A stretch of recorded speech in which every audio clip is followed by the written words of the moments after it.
How to fix the TikTok login problem. Hey guys, welcome back to the channel. If you are having troubles or you are unable to log into TikTok, here is what should be done. First of all, you can try to reset your password. Go to the TikTok app and instead of tapping in the password, tap on Forgot Password. Choose email or phone number to receive a reset link. Create a new password and try logging in again.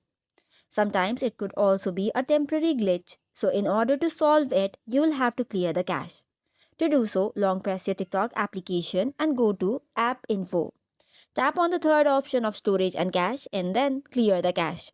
If you are on iOS devices, you might have to delete and then reinstall the TikTok app. Sometimes the login issue could also be because of the internet connection.